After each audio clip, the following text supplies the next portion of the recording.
우리 옆에 분 인사하겠습니다. 주의 사랑으로 사랑합니다.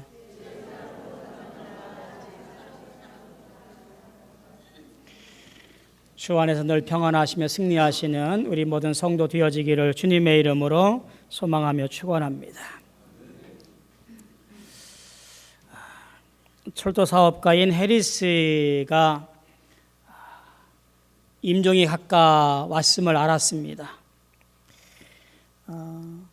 미국의 철도 왕국을 건설했다고 칭송받는 사람이었거든요. 많은 사람들을 종업원으로 거느리고 또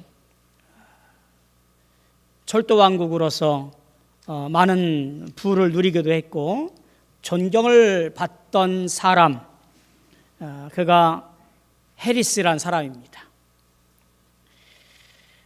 죽음을 맞이할 날을 생각하고 이제 아들의 손을 붙잡고 그 아버지 해리스가 아들에게 이런 말을 하는 거예요.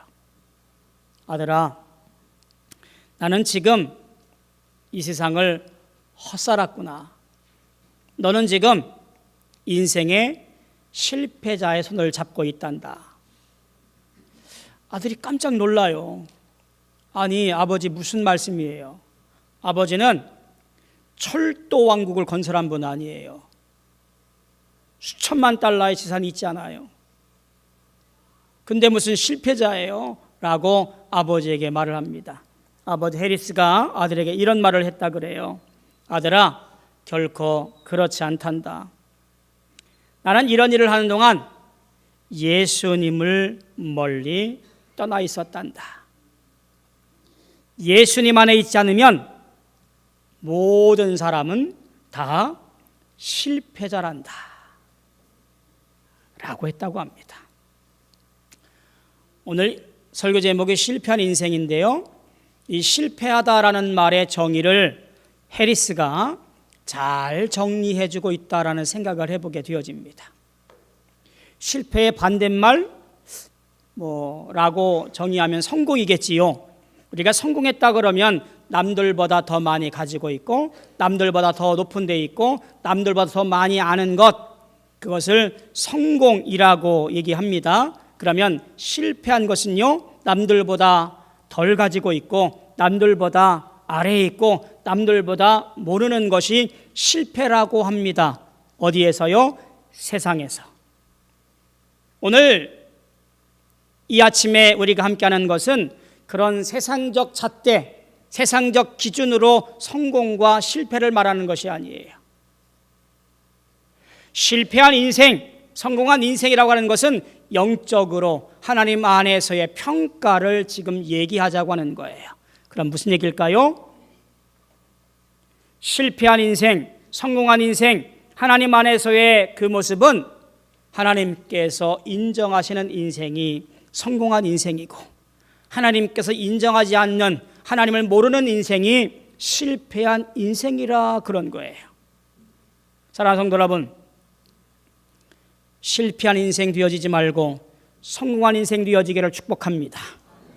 하나님이 인정하시고 하나님이 축복하시고 하나님께서 책임져 주시는 성공한 인생들 꼭 되어지기를 축복합니다.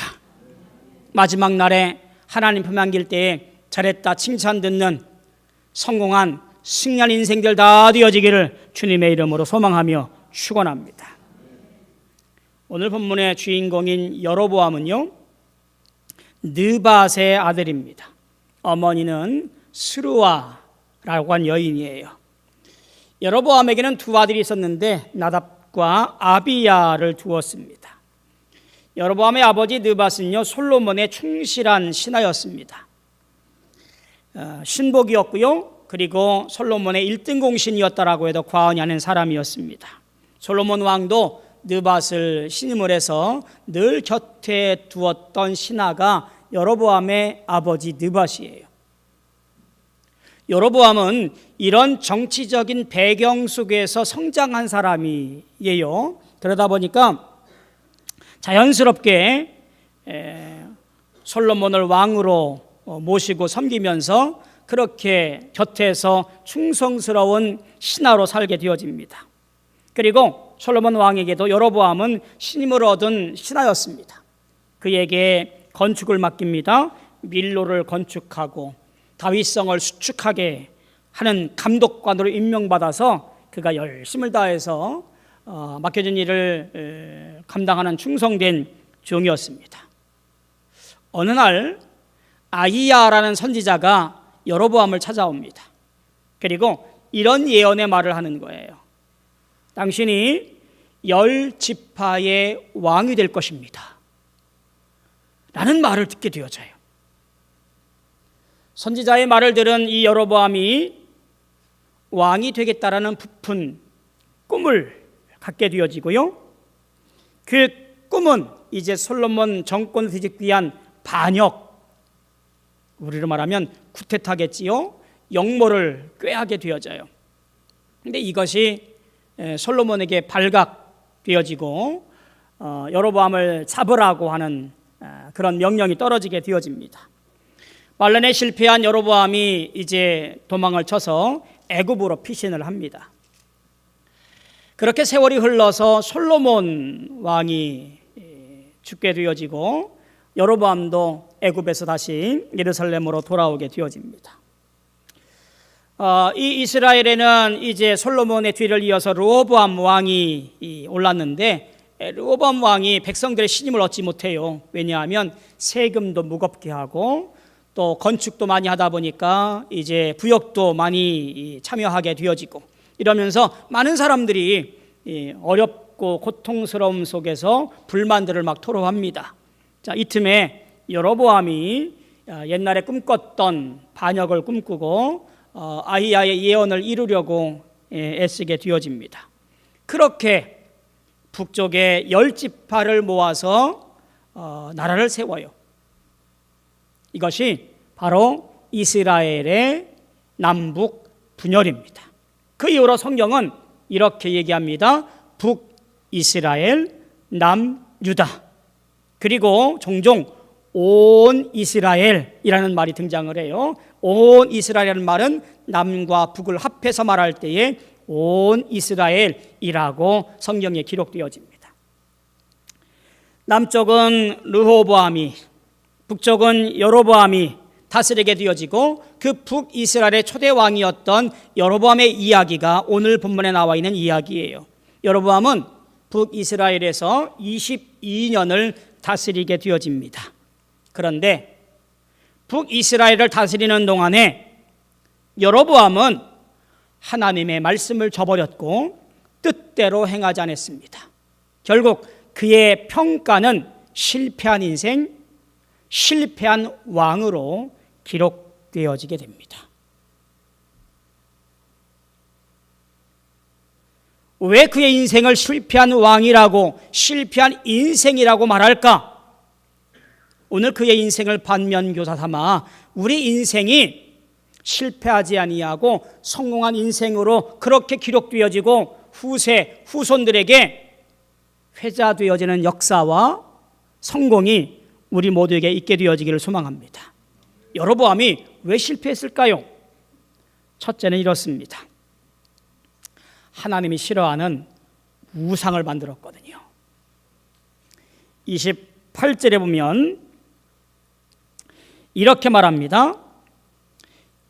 이에 계획하고 두 금송아지를 만들고 무리에게 말하기를 너희가 다시는 예루살렘에 올라갈 것이 없도다.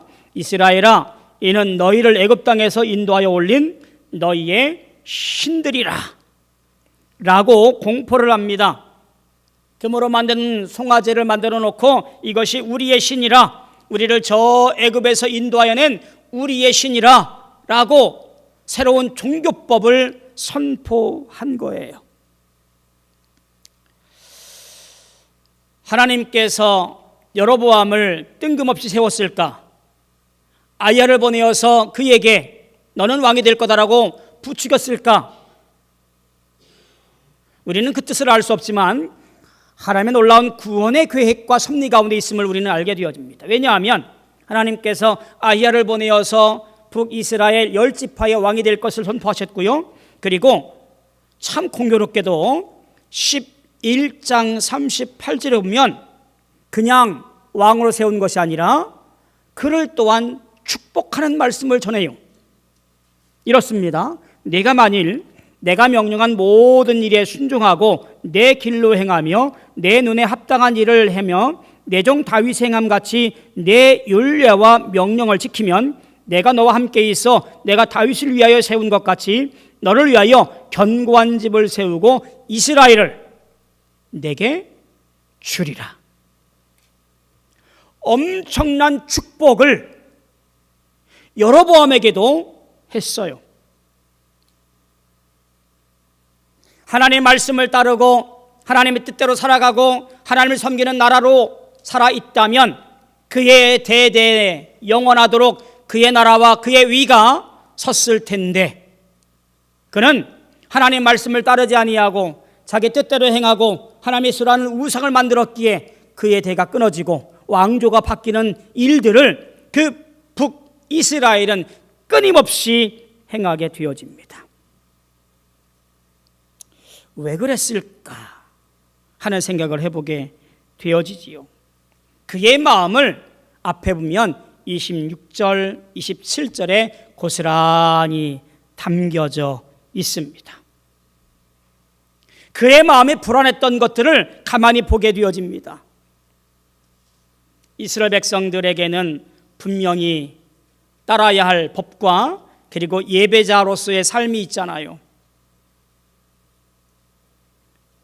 저 남유다 예루살렘 성전과 그리고 예배드리던 장소가 있어서 절기 때마다 내려가 예배하고 왕래하면 결국 정통성이 있는 르호보암을 왕으로 삼고 자기를 패하고 자기를 죽일 것이 아닌가? 라는 마음이 26절, 27절에 고스란히 담겨 있습니다. 쉽게 말하면 불안했던 거예요. 왕으로 세움받았지만 왕으로 얼마 못 가서 본인이 반역했던 것처럼 누군가 반역하여 자기를 몰아낼 것이 걱정되었던 모양인 것 같습니다. 그래서 새로운 종교를 만들고 새로운 우상을 만들고 그것을 섬기도록 강요하게 된 거지요. 저 예루살렘에 있는 성전만이 아니라 이제 우리 예배의 처소는 저 위쪽 단이라는 곳과 북이스라엘 남쪽 베델이라는 곳에 우리도 여기에 신이 있으니 이곳에서 예배하고 저 유다로 예루살렘으로 가지 말아라 라고 명령한 겁니다. 근데 우리는 기억하잖아요. 우상을 만들지 말라고, 어떤 형상도 만들지 말라고 엄히 말씀했는데 여로보암은 금을 가지고 송아지를 만들었습니다. 그리고 그것을 섬기라고 강요를 하게 되어집니다. 분명히 죄인데 죄로 깨닫지 못하고 자기 뜻대로 우상을 만들고 그것을 가지고 섬기도록 했다라고 하는 것이 그가 실패한 인생의 모습으로 비춰지는 한 가지 이유입니다. 참 안타깝게도 성경은 그 일 때문에 그의 가문과 그의 자손들이 벌을 받게 되어져요. 14장 10절에 가면 이렇습니다. 너희 집안의 남자는 한 명도 남김이 없이 쓸어버리되 거름을 쓸어버림같이 말같게 쓸어버림을 당하리라. 참 무서운 벌이지요. 사랑하는 성도 여러분, 우리가 믿고 섬겨야 할 분은 오직 하나님 한 분뿐인 줄로 믿습니다. 어떤 우상도 어떤 마음의 신도 두지 아니하고 하나님의 말씀만을 의지하고 하나님만을 바라볼 수 있는 그런 우리가 되어지기를 축복합니다. 또 한 가지의 실패한 원인은요, 여로보암이 하나님 말씀에 불순종했다라고 하는 거예요. 31절에 보면 이렇게 기록합니다. 그가 또 산당들을 짓고 레위 자손 아닌 보통 백성으로 제사장을 삼았다라고 말합니다.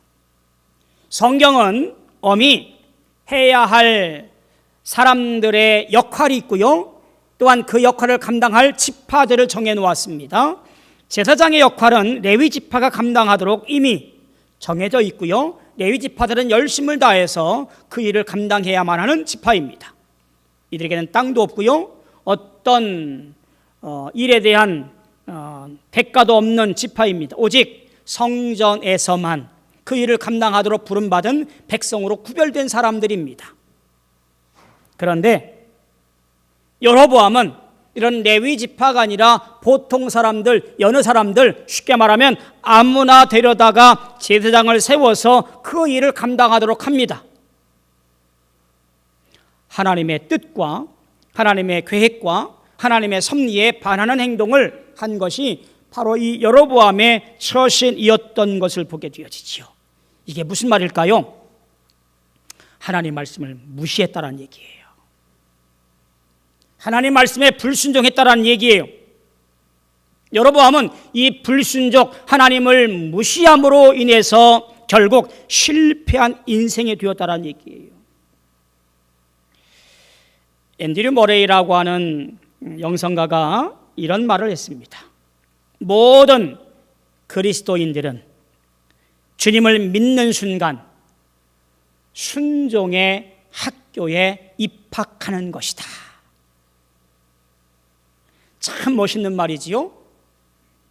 저도 그런 멋있는 말을 하고 싶은데 떠오르지가 않아요. 예수를 믿는 순간 우리 예수 믿는 사람은 순종의 학교에 입학하는 것이다. 하나님은요, 우리에게 명령을 해요. 두 가지를 나눠서 보게 되어져요. 하나는 무엇을 해라. 또 하나는 무엇을 하지 말아라. 크게 나누면 이 두 가지예요.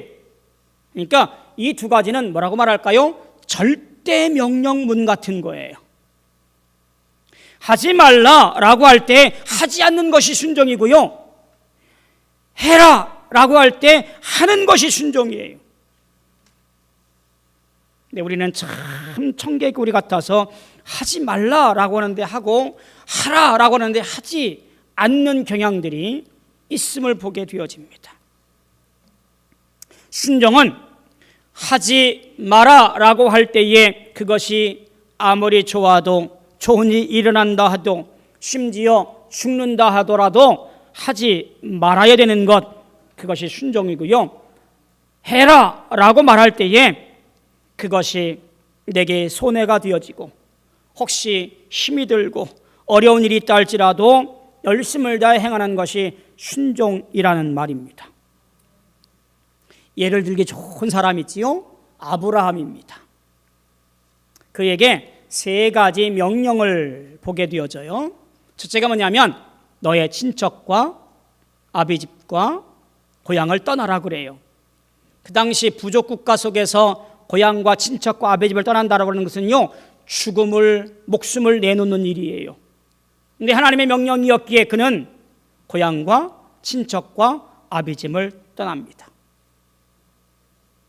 인간적인 생각으로 얻었던 아들 이스마엘, 하갈과 이스마엘을 내버리라는 말씀 앞에 또한 눈물을 머금고 쫓았던 일도 있습니다.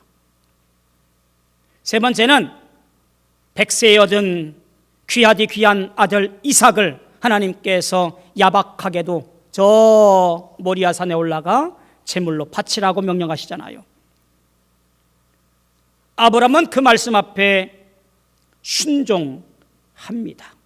그리고 하나님은 너의 믿음을 보았다라고 말씀하시면서 그에게 믿음의 조상 열국의 아비라는 엄청난 축복을 하시는 것을 보게 되어집니다.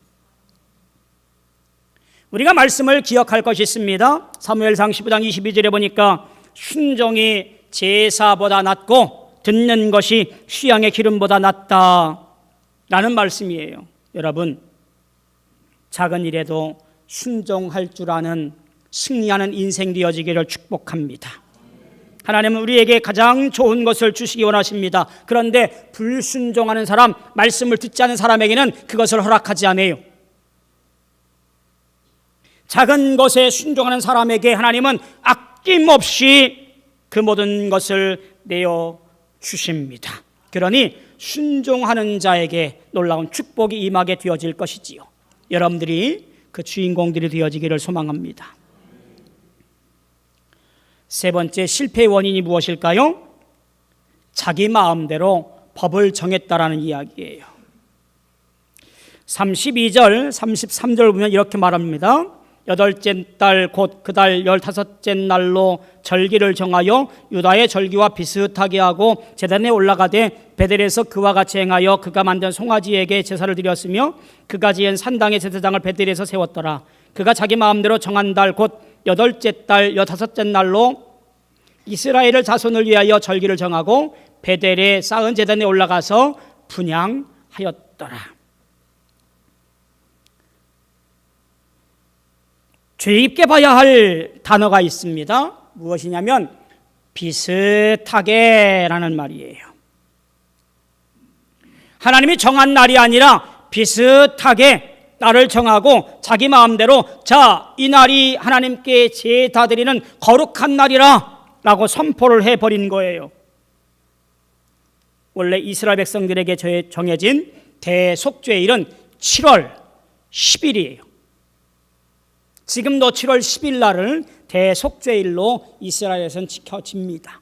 그런데 그날과 비슷하게 8월 15일 날로 날을 정해서 자, 이 날이 우리의 절기다.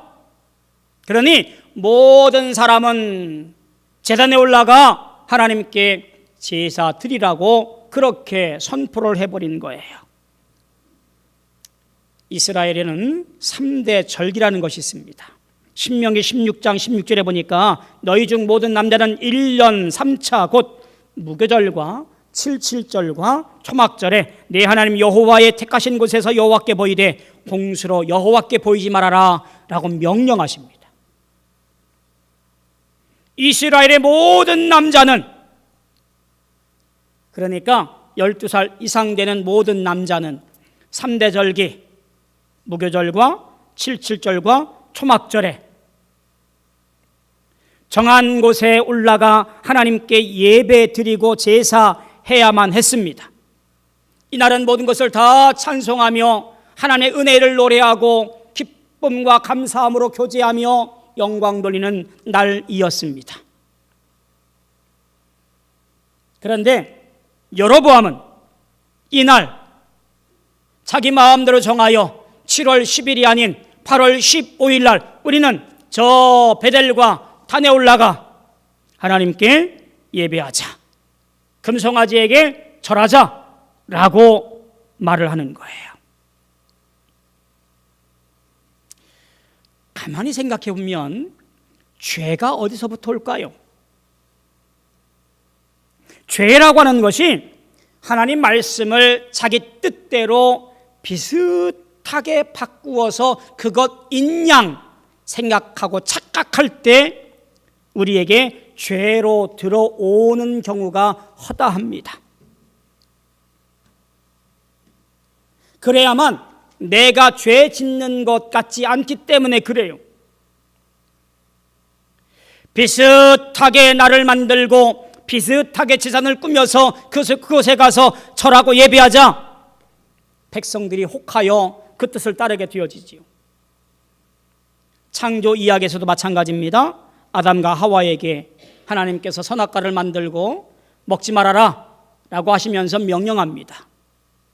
먹는 날에는 정령 죽으리라. 근데 하와가 이 말씀을 비슷하게 자기 뜻대로 고치지요. 뭐라고 말하냐면 죽을까 하노라. 비슷하고 묘하게 바꿔버립니다. 이 말은 무슨 얘기예요? 안 죽을 수도 있다라는 얘기예요. 선악과를 먹고도 하나님은 정령 죽으리라, 절대 죽으리라 말씀했지만 하와는 이 말씀을 안 죽을 수도 있다라고 바꿔놓은 거예요. 이때부터 죄가 우리에게 들어온 거지요. 하나님 말씀을 바꿔놓음으로 말미암아 죄라고 하는 것이, 불순종이라는 것이 우리 앞에 들어옵니다. 여러분 잘 생각해 보세요. 나는 어떤 사람입니까? 하나님 말씀을 바꾸지 아니하고 하나님 말씀대로 살아가고 있습니까? 하나님 말씀이 절대 진리가 되어서 그 말씀대로 쫓아가고 있습니까? 여로보암은 그렇지 않았기에 실패한 인생이 되어져 버렸습니다.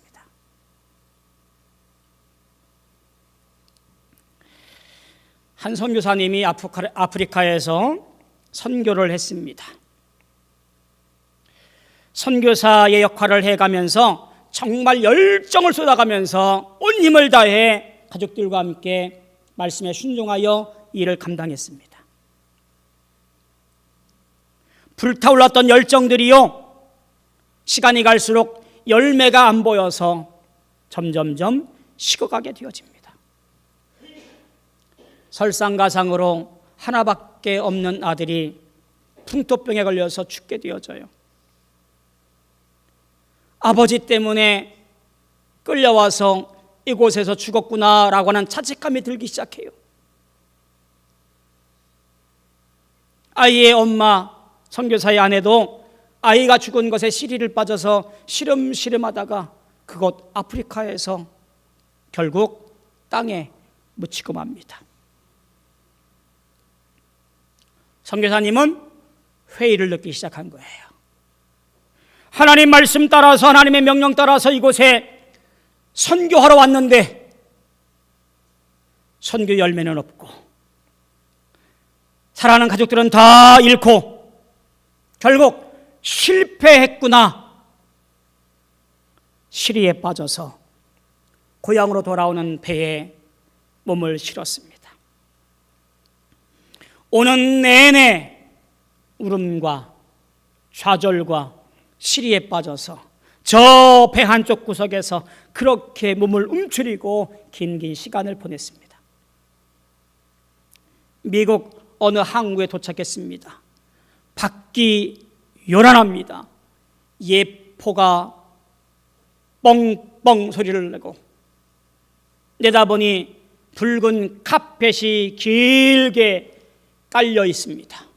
이게 무슨 일인가 보았더니 마침 휴가를 마치고 돌아오는 미국 대통령 내외가 그곳에 같이 타고 있었던 거예요.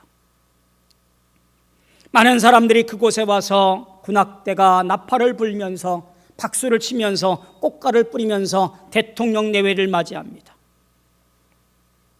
시리에 빠진 이 선교사님은 끝까지 남아서 그들의 모습을 가만히 지켜봅니다. 다 내려간 곳에 마지막 터벅터벅 배에서 내려오면서 더욱 눈물을 쏟아내고 말았습니다. 저렇게 놀다 온 사람들이 환영하고 축하하고 꽃가루를 뿌리는데 하나님의 일을 하고 온 선교사는 어느 누구 하나 반기는 사람 없고 이제는 모든 것을 다 잃고 이곳에 도착했노라고 그렇게 눈물을 뚝뚝 떨어뜨리고 있었습니다. 그때 그에게 이런 하나님의 음성이 들리는 거예요. 내 아들아, 내 사랑하는 아들아, 너는 아직 고향에 돌아오지 않았지 않냐? 내가 고향에 돌아오면 그 나팔이 아니라 천사들이 나팔을 불며 환영할 것이다. 붉은 카펫이 아니라 황금길로 너를 맞이할 거다. 너는 실패한 인생이 아니라 성공한 인생으로 내 앞에 설 거다. 걱정하지 말아라. 힘내라고 하는 말을 그의 마음속에 들려지게 됩니다. 선교사님은 그 말에 감동되어 다시 배에 올라 그의 선교지 아프리카로 떠났다는 이야기입니다. 사랑하는 성도 여러분, 성공하기 원하십니까? 실패하기 원하십니까? 우리는 영적으로 성공한 인생이 되어져야 됩니다. 하나님이 인정하고 하나님 말씀에 순종하며 하나님의 믿음으로 말미암아 하나님께 영광 돌리는 인생으로 살아 우리는 성공하는 인생이 되어져야 됩니다. 하나님이 축복했음에도 불구하고 말씀을 따르지 아니하고 제멋대로 살아 자기 뜻대로 행했던 여로보암이 불쌍한 인생이 되었던 것은 우리가 가만히 들여다보게 되는 그의 모습인 것을 보게 되어집니다. 우리는 하나님을 믿고 고백하며 하나님 말씀에 순종하며 하나님의 뜻대로 살아 그리고 잘했다 칭찬받는 인생의 모습이 저와 여러분들의 모습이어야 될 줄로 믿습니다. 아무개야, 너는 성공한 인생이란다. 나의 잔치자리에 참여하여 내 기쁨에 함께할지어다라는 이 놀라운 축복의 말씀을 들을 수 있는 저와 여러분들 다 되어지기를 주님의 이름으로 소망하며 축원합니다. 기도하겠습니다. 참 좋으신 아버지 하나님, 은혜를 감사합니다. 오늘 이렇게 주 앞에 나와 영광 돌려 예배하게 도와주시니 감사합니다. 하나님, 우리는 세상의 기준이 아니라 영적으로 주 안에 살아가면서 하나님, 실패자가 아니라 성공자가 되어지게 하여 주옵소서. 하나님이 인정하는 놀라운 삶을 통하여 매 순간순간 감사와 찬양이 넘치는 복된 인생들 되어지게 역사하여 주시옵소서. 예수님의 이름으로 간절히 기도하옵나이다. 아멘.